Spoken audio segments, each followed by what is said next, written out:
mix was entirely done by Cubase 15 stock plugins, not my trusty FabFilter, nor my beloved Valhalla reverb, no stupid wave stuff, trash, get out of here! No €300 channel strip emulations, €0 spent. Here I show you what Cubase stock plugs I use, where and why I use them, and how to set them up. 6 minutes, pay attention. On the vocals, let's start with VocalChain. Besides it having some great presets you can use as starting points, there are a few things that really stand out. We all know the dynamic EQ from FabFilter and frequency EQ, but a super simple version is built right in here. I use it to attenuate some of that mud energy before going into the compressor. I'm just as lost as you. The saturation module in the character section features these filter brackets. Having a filter neatly packed into the VocalChain is just super convenient. On this vocal I added a tape saturator to the mid-range. Check out my video on saturation to find which type of saturation to choose for what cases and why filtering saturation matters. Lastly, there is a hidden gem in here. The imager does some trickery that can give a vocal some dimension. That is not the eyes of chaos, nor the fear of revolutions. Though they try to, they could never really hold us down. There is a great technique using the multiband compressor on a vocal. The principle is that you add energy in the high end if the vocalist sings in the lower register, and add weight if the vocalist sings through high passages, making the performance way more balanced. I'll keep how to set this up for another video, but listen to the difference it makes here. It's where the galaxies collided into me. It's in your eyes I see the truth. It's you, you're the perfect hurricane. Now we hop over to the drum channel. Is the Cubase channel strip out of fashion? Maybe. Is it a game changer? Maybe not. Useful? Very much. As you can see, I use it pretty extensively on the drum kit.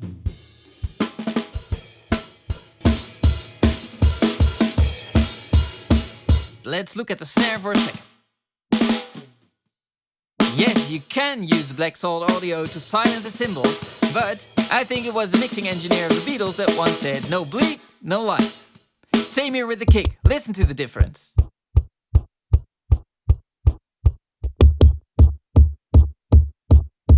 Two noise gates going into tape saturation used as a compressor, converting all that beautiful low energy into juicy harmonics. This too is an old trick used extensively by industry veterans. Let's look at the insert for a second here. Simple dynamic band on the root, into the UltraShaper, transient model is engaged, internal sidechain is engaged, and here comes the kicker, the clipper cutting off the peaks we generate in the transient model. Peak level before was -0.5 and after it is still -0.5. Check the full video on the UltraShaper linked. Onto the squasher. It is basically a multiband expander / compressor. Used here to bring up the details of the bouncing of the drum kit. Who needs a Sonics infiltrator? Just set the squasher to one band and you're good to go. One more AB in context.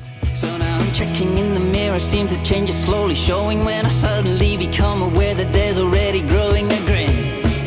And just as lost. If you're enjoying this so far, please hit the like. It'll make you feel good. Next up, bass. Ever heard of bass enhancement? Bass lane? Maybe Renaissance by waves?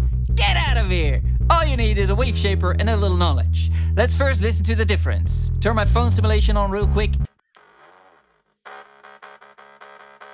Night and day, right? Now it's not there? Now it is.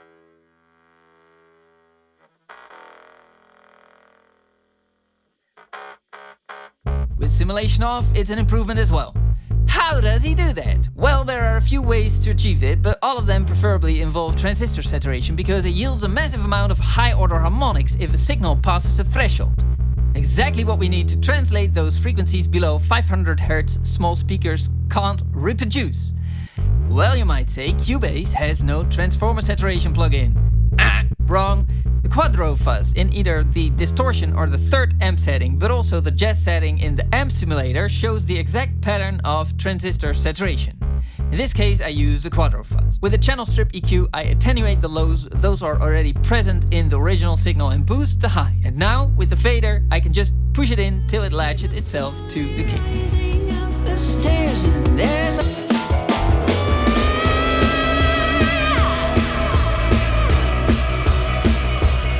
she said it's not the eyes of chaos, nor the Here's the thing. I'm not here to sell you plugins. I'm here to teach you what tools actually do, so you stop thinking you need a new one every time you make sounds off. If that sounds like a channel worth keeping around, you know what to do. Most people think Cubase doesn't have stock plugin capable of massive lush reverb tails like, for example, Valhalla. singing all around. It's you.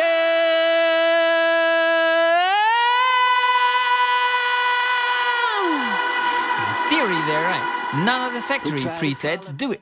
But there is a way to hack this. It is hidden in the Revelation reverb. They both sport a modulation section which creates movement in long tails. Damping is called control, shape and density are all there. And if you toy around with room size, main time and shape, voila, you get massive reverb tails. With some automation, it sounds a little like this. It's you.